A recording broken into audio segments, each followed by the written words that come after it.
Денешната прошетка, мали пријатели, не води кон едно поголемо село во Скопската околија, Ракотинци. Но ние патем ќе се задржаме во едно друго соседско село кое се вика Сопиште. Во Сопиште има една мала жолта зграда, тука е сместено основното училиште Кирил Пејчиновиќ. Наши први домакини се првачињата од ова училиште, кои предводени од својата учителка Пенка Заркова, ја совладуваат азбуката, навлегуваат во тајните на математиката, го осознаваат светот на природата. Тие веќе знаат како се пишуваат и читаат сите букви до буквата З, а до крајот на учебната година лесно ќе ги пишуваат и препознаваат и сите други букви.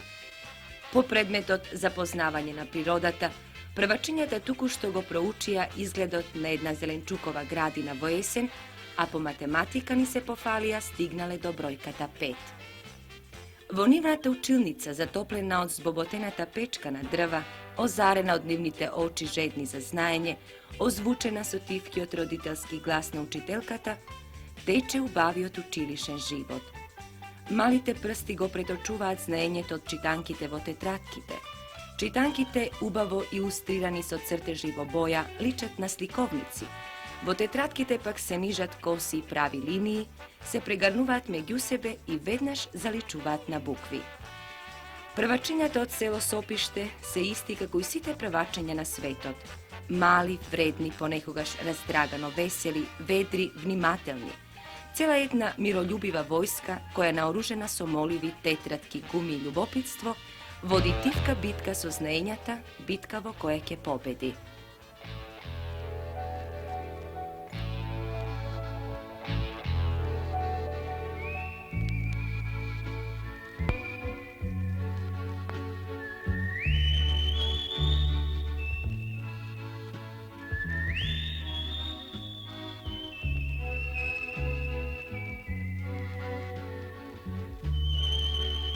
Моето село, скриено во подножјето на планината Водно, од неколку страни обколено со ридишта и на само неколку километри оддалеченост од главниот град на Социјалистичка република Македонија Скопје, лежи моето убаво родно село. Тоа е големо село со 280 домакинства и 1500 жители. Околу селото се издигаат високи ридишта и така тоа изгледа како прекрасна долина. Него го краси новиот мост, чија изградба траеше до пред неколку дена, големите чешми од кои тече бистра и здрава планинска вода. Вистинско задоволство представува да дојдеш во моето село, да го вдишуваш свежиот планински воздух и да ја пиеш здравата планинска вода. Во селото постои фудбалски клуб наречен Агро Скопје и културно-уметничко друштво, потоа дом на младите и други установи. Мостот го дели селото на Горно и Долно Маало. Долниот дел, кој што започнува од мостот надолу, е населба во која се населуваат луѓе од сите краишта на републиката. Горниот дел е постариот дел од селото и тука куќите се начичкани една до друга така што личат на една огромна топка. Низ селото води асфалтиран пат. Кога во пролет се раззелени, моето село е уште поубаво. Со доаѓањето на пролета и тоа оживува по долгата студена зима.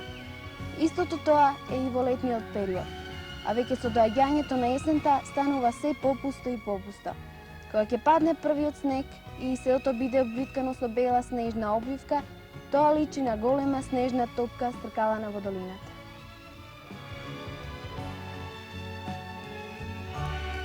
Пред малку го чувте составот Моето село и го видовте нејзиниот автор, ученичката Ленча Јовевска. Со желба што повеќе да ни каже за своето родно село, таа како да заборави да го спомне неговото име. Но тука сме и ние да помогнеме. Станува збор за селото Ракотинци, а Ленча Јовевска е ученичка во основното училиште Драга Стојановска. Селото Ракотинци во непосредна близина на Скопје, како и многу други наши села, брзо го прима новото од сите области на животот. Тука, низ стрмните селски сокаци, може да се забележат убави автомобили. Луѓето и децата се облекуваат современо. Изградени се повеќе нови куќи, кои по ништо не се разликуваат од градските. Но во Ракотинци со љубов се чува и она, старото, се уште може да се забележи коњска или воловска запрега, на свадбите и свеченостите луѓето доаѓаат облечени во живописни народни носии, во селото станали повеќе типично селски куќи. Па така, во тоа единство на новото и старото, se otkriva pred nas селото Ракотинци, koje gi prima gradskite naviki, no ne se odkažuva ni od svojite.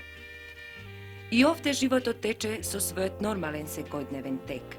Возрастните се качуваат на редовниот градски автобус и заминуваат кон градот на своите работни места. Постарите кои се уште обработуваат парче земја, брзат на орање или на берба, зависно од годишното доба. Жените перат на селската чешма, а потоа брзаат дома да сготват ручек за своите домашни. Децата нижат повисоки или пониски оценки во училиштето, секому според знаењата, а кога се слободни, најчесто играат фудбал на новото игралиште.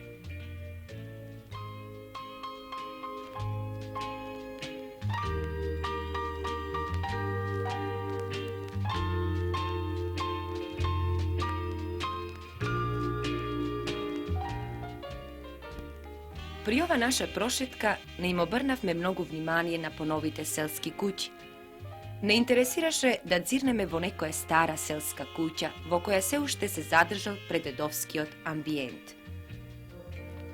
И еве, неправо во широкиот двор на една заедничка поседенка на домакините со соседите. Бабата предено обично вретено, волната бела како снег се раздиплува на дебели конци, од нив може би ќе биде исплетен топол джемпер за внучето. Другите, поседнати околу ниската масичка што се вика софра, подготвуваат ручек и си разговараат. Стигнува земјеното бардаче со свежа вода, по неколку голтки за секого.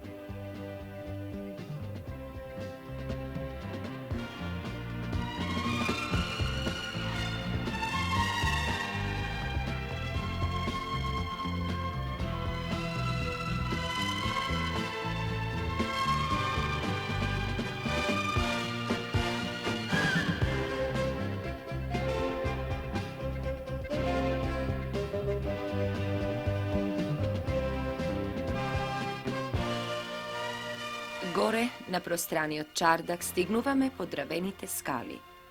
Повеќе врати водат во собите. Камерата бележи голем сандак за храна или за облека, низи пипер и лук, исчадени греди, старовремско огниште, земјен пот, а од сите околни предмети зрачи топлината на еден поранешен живот со кој живееле нашите прадедовци. Жителите на Ракотинци ете го зачували тој стив на минатото, не го прифатиле, но го зачувале, како спомен на вековите и на предците.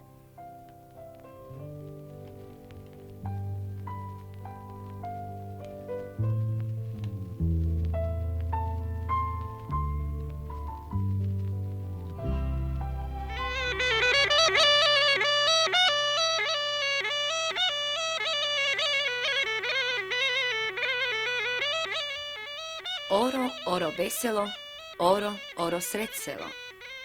Настапува женската играорна група од село Ракотинци. Негувајќи го народниот мелос од овој крај, младите играорки се трудат да ги истргнат од заборавот убавите македонски песни ора. Ова оро се вика бувчанка и тие досега многу пати го играле на празници, свечености, приредби и еве сега за нас и за вас.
Сакам да сум пеперуга со шарени бои во косите на девојче, убаво што стои.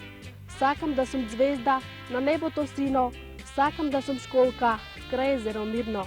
Сакам да сум сончев зрак што исто го точи и солза радосница во мајчински очи. Некој сака да е птица, некој пеперутка, а осмоделенците од основното училиште Драга Стојановска веќе сериозно се запрашуваат. Каде по завршеното осмо одделение? По која патека кон светот на возрастните? Какво училиште да се одбере? Какво Јас се занимање? викам Нестаровска Сузана, ученичка од 8 одделение. По завршувањето на 8 одделение би сакала да се запишам во економското училиште. Тоа ме привлекува одамна затоа што многу ја сакам математиката. Јас се викам Миноска Светлана. По завршувањето на 8 одделение мислам да се запишам во гимназија, бидејќи потоа школувањето ќе го продолжам бидејќи не сум одредила на каков факултет ќе го продолжам потоа школувањето. Јас се викам Стојановска Светлана, 8 А одделение. По завршувањето на 8 одделение би сакала да се запишам гимназија, а потоа по завршувањето на гимназијата би сакала да одам на правниот факултет во Скопје. Се викам Атанасовска Зорка, ученичка од 8 А одделение. По завршувањето на 8 одделение јас мислам да се запишам во училиштето за сообраќајна техничарка, бидејќи мене од раното детство ми привлекува сообраќајните знаци. Се викам Ленче Јовевска. По завршувањето на основното училиште јас мислам да се запишам во медицинскиот училишен центар во Скопје, затоа што тоа е хумана работа и мене многу ме привлекува да им помагам на луѓето кога тие се во тешка состојба. Се викам Мицевски Бранко, ученик сум во 8 А одделение. Јас по завршувањето на основното училиште би сакал да се запишам во градежниот училишен центар во Скопје, за да градам станови за нашите другарчиња од нашата република. Се викам Јовевски Зоран. По завршувањето на основно училиште мислам да се запишам во електромашинскиот училишен центар, бидејќи тоа ме привлекува затоа што сакам да станам инженер во електротехниката. Се викам Сашко Тодоровски, ученик од 8 Б одделение. По завршувањето на основното училиште, јас сакам да се запишам на средно физкултурно училиште. Јас сакам да бидам тренер на фудбалски клуб.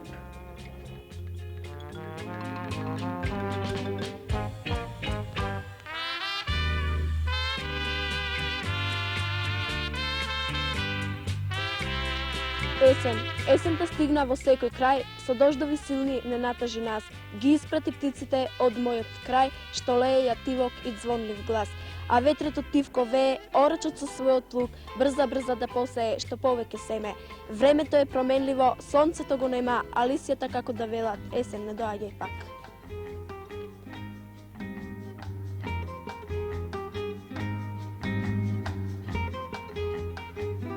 Судејќи според песната "Нова наше другарче" и според околните пејсажи, есента веќе поодамна е стапната во нашите краишта.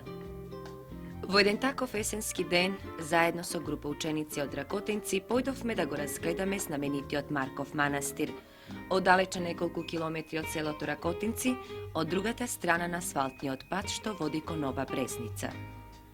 Простран двор, од сите страни обиколен со конаци, со камена патека по која одзвонуваат нашите чекори, со црквата Свети Димитрија во централниот дел на дворот, тоа е Марковиот манастир кој потекнува од 14. век. Од вистината, помешана со легендата, може да се дознае дека црквата почнала да се обновува во 1345 година од страна на царот Волкашин, а е завршена во годините на владењето на крали Марко. Фасадата е изведена од блокови камен и малтер со дебелина на тула. Во дворот, поседнати на дравените трупци, децата низ разговор се подсетуваат дека овој манастир го разгледале повеќе пати. Домакинот, кој се грижи за манастирот, пречекувајќи ги многобројните посетители, овој пат на децата им раскажа нови, за нив непознати детали од обстојувањето на манастирот низ вековите.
Големиот клуч потоа отвара црковната врата, пред детските очи се открива внатрешноста на црквата со големи сводови во кои се насликани фрески.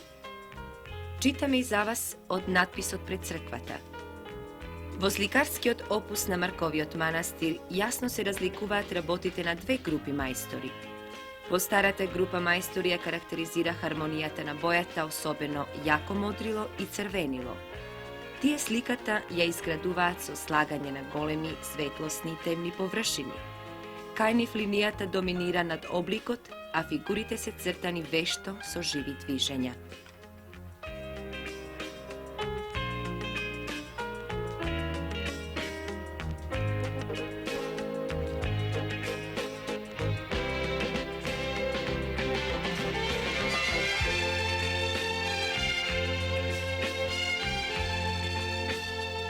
За помладата група мајстори карактеристичен е енергичниот цртеж. Тие се служат со јаки контрасти на светло и темно. Главите на светците се поголеми и со деформисани лица.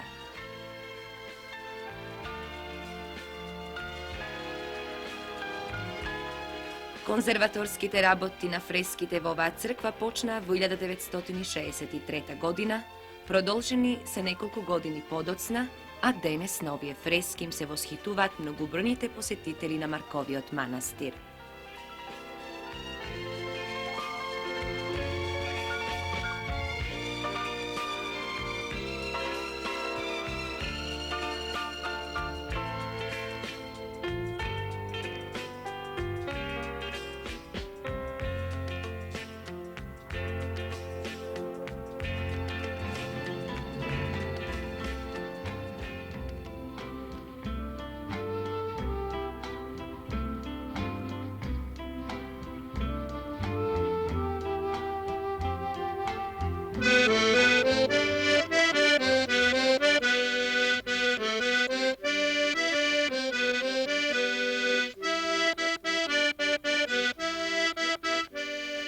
Ученикот Бранко Мицевски на армоника ќе ни отствири една партизанска песна.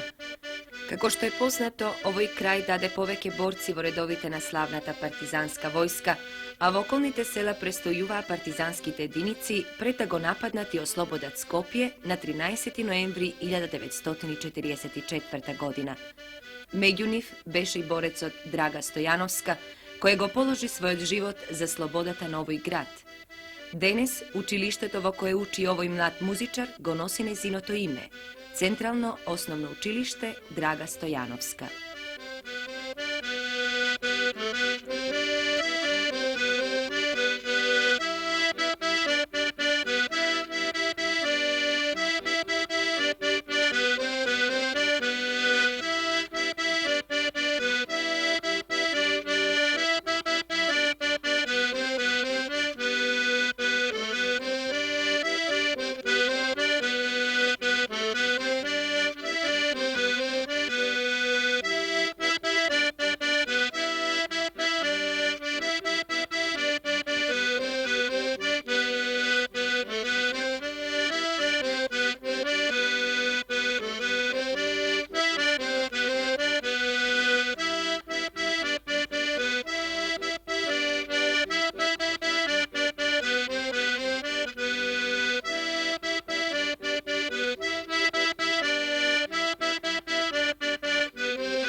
Дојдете да ве снимиме, им велевме ние.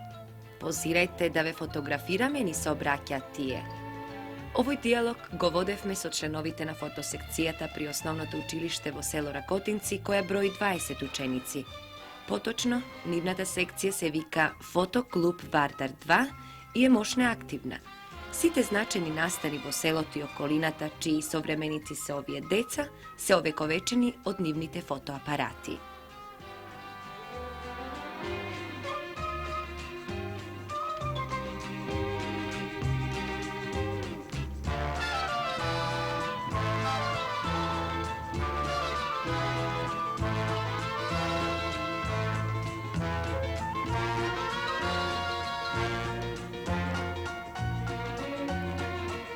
По фотографирањето, децата брзаат кон собствената фотолабораторија, каде самите ги изработуваат своите фотографии.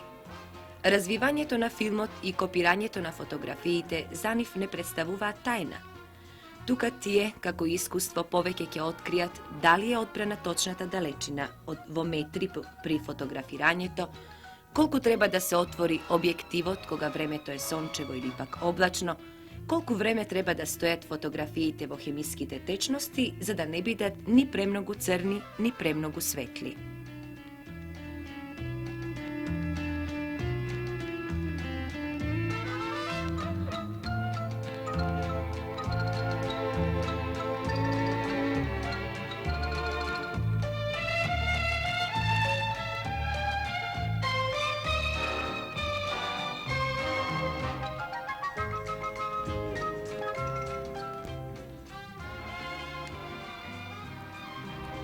Членовите на оваа секција често подготвуваат изложби на своји фотографии, обично во училишните ходници. Тогаш на нивните патноа може да се види нивниот труд, повеќе фотографии на околните пейсажи, ликови на драги луѓе од родниот крај, детски лица од кои зрачи среќа и ведрина. Така тие без спорови ја раскажуваат приказната за себе, за своите другарчиња, за своето село, за училиштето, за растењето.